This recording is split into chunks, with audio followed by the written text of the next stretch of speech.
Omubaka wa Mukono Municipality Betty Nambozi bagireka ategeeza nga basimatusa abatemu ab'ebijambiya ng'omu ku bwa mu by'obutereevu mu kisenge ky'asula ng'amusanze akyali mu kweyesulwamu. Omusajja engeri gy'asobodde okwebba n'ayingira n'atuuka mu kisenge n'aholodinga hostage mu maka gange ng'abantu ebweru bazuukuka naye nga tewali amanyi nti nze ndi muwambe mu kisenge. Bino bibadde mu maka gasangiddwa ku kyalo Nakabago mu kibuga eky'e Mukono. Mu kutuuka mu maka tusanze embeera ya kimpowooze ng'abawaka be tusanze baali bakyalimu okutya nga ku mabbali wasangiddwa ebijambiya bbiri nga mpya nga zisubira okuba zezaba ebijambiya. Omubaka abadde omuyongobivu atonnyonnyodde bw'abadde yeeteekateeka okugenda ku palamenti wabula bw'abadde ku buliri kwe kulaba omusajja mu kisenge kye era n'amulagira okusaba essaala esembayo ng'amutegeeza nti abadde azze kumutta. Nzize kutta saba essaala ze ezisembayo ye bw'amaze okwogera ekyo n'akyuka n'atunuulira ekisenge bw'ati. Ategeeza mu kiseera eky'okutya kwabaddemu tasobodde kwetegereza omusajja ono abadde ayambadde ebiddugavu ng'ekizeko okuba omulanga ogw'omwanka ogulesa ebbaawe abadde afulumyemu ebweru.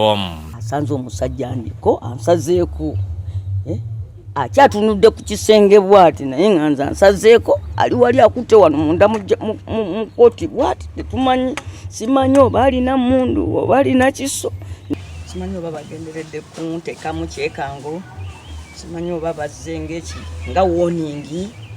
Muliraano omubaka Kasita Nasa ategeeza ng'omutemu ono bw'amulabye ng'ayingira ekikomera ky'omubaka nga wayise bakisakitano kwe kuwulira enduulu ekibatanodde okujja.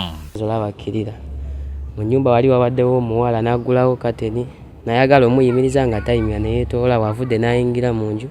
Omusajja mulabyeko naye adduse abadde ayambadde ekooti nga ya bbulaaka n'empale eya maroon naye kati waaviiriddeyo tabadde mu ngatto. Poliisi eriwo okuma muntu n'ebintu byayo. Poliisi wo with information olina okujja okuteeka poliisi azza okumanya kifo omubaka eri informed ekyo nkimanyi. Okubitegeerako kwe kumukubira n'okulaba nti mututuukayo naye nga bigambibwa okuba nti badde okusaakulira bbiri mu budde buki. Mu kunoonyeza kwe tukoze arawundi mu maka ge tulina ebiso bye tuzuddewo.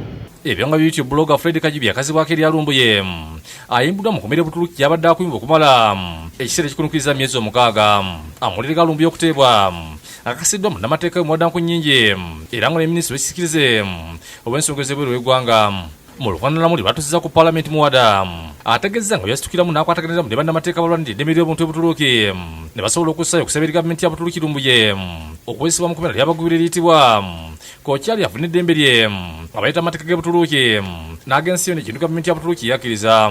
Njagala obbakakasa nti nze kennyini nga minisita w'ekisikirize w'amawanga amalala njogeddeko naye ng'akyali mugumu akyali munwevu nga mulamu era mmwe bannayuganda mwenna wano mu Uganda ne mu nsi zonna Kajubi Fred Lumbuye abeebazizza okuyimirirawo ne mulwanirira obwenkanya n'eddembe lye muwadde omwaganya okwewozaako ate ne bamuta.